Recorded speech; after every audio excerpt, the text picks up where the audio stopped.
जय भवानी, जय भवानी। हिंदवी स्वराज्याचे सरसंस्थापक छत्रपती शिवरायांना मानाचा मुजरा करतो।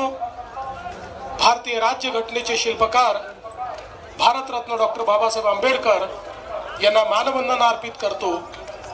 आज छत्रपती शिवाजी महाराजांचा जन्मोत्सव साजरा करण्याकरता मंचावर उपस्थित असलेले आमचे सहकारी राज्याचे उपमुख्यमंत्री माननीय एकनाथराव शिंदेजी, माननीय अजितदादा पवारजी, सांस्कृतिक कार्य मंत्री आशिष शेलारजी, शरददादा सोनवणे, बापूसाहेब पठारे, अतुलदादा बेनके, आशाताई बुचके, सत्यशीलजी शेरकर, विजयजी घोगरे, नवनाथ घाडगे, बाळासाहेब मुळे, जितेंद्र डुडी, सुनील फुलारी, गजानन पाटील, अतुल चव्हाण, ज्यांना पुरस्कार मिळाला ते बाळासाहेब दांगट, डॉक्टर अमोल डुमरे, जालिंदर कोरडे, रामभाऊ पाडमोडे, राजाभाऊ पाडमोडे, या ठिकाणी उपस्थित तमाम शिवप्रेमी भगिनी आणि बंधूंनो, आज सर्वप्रथम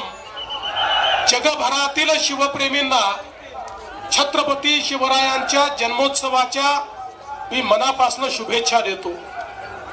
खरं म्हणजे आजपासून 5 वर्षांनी छत्रपती शिवरायांचा 400वा जन्मोत्सव आपण साजरा करणार आहोत आणि त्या निमित्ताने आपण या शिवनेरीवर आल्यानंतर इथल्या मातीमध्ये आपल्याला स्वराज्याची जी स्फूर्ती मिळते, स्वराज्याचं जे तेज मिळतं, ते तेज घेऊन महाराष्ट्राची सेवा करण्याकरता आम्ही सर्व लोक या ठिकाणी येत असतो। आपल्याला कल्पना आहे की ज्या काळामध्ये संपूर्ण भारतामध्ये अनेक राजे राजवाडे हे मुघलांचं मंडलिकत्व स्वीकारून त्या ठिकाणी नतमस्तक होते, अशा काळामध्ये आई जिजाऊंनी छत्रपती शिवरायांना घडवलं आणि सांगितलं या मराठी मुलकामध्ये, या हिंदुस्थानामध्ये ज्या प्रकारे अनाचार, दुराचार आणि अत्याचार चाललेला आहे, या मुलखाला त्यातनं स्वराज्याकडे नेण्याची जबाबदारी शिवबा तुझी आहे।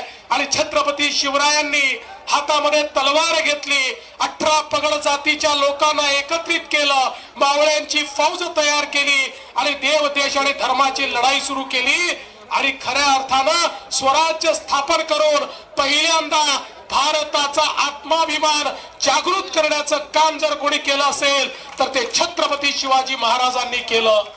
आज स्वतंत्र भारत आपण पाहतोय, आत्माभिमानी अशा प्रकारचं 140 कोटी लोकांचा हा देश आपण पाहतोय। याच्या पाठीशी जर कोणी असेल तर ती छत्रपती शिवरायांची प्रेरणा आहे आणि म्हणूनच छत्रपती शिवराय हे आमचे आराध्य दैवत आहेत आणि त्यांनी राज्य कारभार कसा चालवायचा याची जी मानकं सांगितलेली आहेत, आपल्याला कल्पना आहे ते केवळ योद्धे नव्हते तर ते उत्तम प्रशासक होते। पर्यावरण असेल, जलसंवर्धन असेल, जंगल संवर्धन असेल, या ठिकाणी वेगवेगळ्या प्रकारचं व्यवस्थापन असेल, या सगळ्या व्यवस्थापन शास्त्राचे गुरु हे छत्रपती शिवराय होते आणि म्हणून ते आदर्श राजा होते आणि म्हणून त्यांना जाणता राजा आपण म्हणतो, त्यांना श्रीमंत योगी म्हणतो। कारण या छत्रपती शिवरायांनी, आपल्या राजांनी स्वतः करता काहीच केलं नाही, आपलं संपूर्ण आयुष्य हे रयतेच्या कामी लावलं आणि म्हणूनच खऱ्या अर्थानं या श्रीमंत योगी अशा आमच्या राजाची आठवण आपण ठेवतो। आज या निमित्ताने मी जास्त बोलणार नाही, पण एवढंच सांगतो की छत्रपती शिवरायांचे किल्ले हे आमच्या करता कुठल्याही मंदिरापेक्षा मोठे आहेत आणि म्हणून या किल्ल्यांचं संवर्धन झालं पाहिजे। या दृष्टीनं सातत्याने आपण काम करतोय, त्यातल्या अडचणी आपण दूर करतोय। स्वराज्याची राजधानी रायगड या ठिकाणी अनेक कामं आपण सुरू केलेली आहेत, शिवनेरीचं रूप आपण पाहतोय, याच्यामधल्या अडचणी आपण दूर करतोय। मला सांगताना आनंद वाटतो आता आपण एक टास्क फोर्स तयार केलाय आणि शिवाजी महाराजांच्या किल्ल्यावरची सगळी अतिक्रमण काढून टाकण्याचा निर्णय आपण घेतलेला आहे। काही झालं तरी अतिक्रमण त्या ठिकाणी राहणार नाही। यासोबत ज्याचा उल्लेख माननीय शिंदे साहेबांनी केला, देशाचे प्रधानमंत्री माननीय नरेंद्र मोदीजी यांनी युनेस्कोची एक कॉम्पिटिशन होते, त्या कॉम्पिटिशनच्या माध्यमातून ते जगातले वारसा स्थळ हे त्या ठिकाणी नेमतात, ज्याला जागतिक वारसा म्हटलं जातं. अशा कॉम्पिटिशन मध्ये भारताच्या वतीनं माननीय मोदीजींनी छत्रपती शिवाजी महाराजांचे 12 किल्ले हे त्या ठिकाणी नॉमिनेट केलेले आहेत. आणि आता आमचे सांस्कृतिक मंत्री आशिष शेलारजींच्या नेतृत्वात पुढच्या आठवड्यामध्ये युनेस्कोच्या संपूर्ण टीम समोर जगातले वेगवेगळे देश प्रेझेंटेशन करणार आहेत. ते भारताचं प्रेझेंटेशन म्हणजे छत्रपती शिवरायांचे किल्ले हे कसे स्थापत्य शास्त्राचा उत्तम नमुना आहे, हे कसे जलसंवर्धनाचा उत्तम नमुना आहे, हे कसे पर्यावरण संवर्धनाचा उत्तम नमुना आहे, या संदर्भातलं सगळं प्रेझेंटेशन हे त्या ठिकाणी आशिषजींच्या नेतृत्वात पॅरिस मध्ये त्यांच्या महासभेपुढे त्या ठिकाणी सादर होणार आहे. आणि मला विश्वास आहे की छत्रपती शिवरायांचे हे किल्ले जागतिक वारसा बनतील आणि जगातले लोक हे किल्ले पाहण्याकरता या ठिकाणी येतील. या निमित्ताने मी शरददादा तुम्हाला आणि सर्वांना सांगू इच्छितो की जे मुद्दे तुम्ही मांडलेले आहेत ते महत्वाचे आहेत. दाऱ्या घाटापासून तर या शिवनेरी परिसराच्या विकासापर्यंत ही सर्व ज्या आपण मागण्या केलेल्या आहेत, आम्ही तिघही या ठिकाणी आहोत.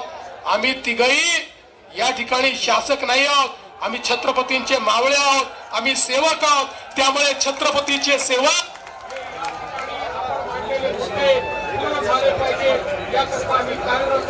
हा विश्वास व्यक्त करतो.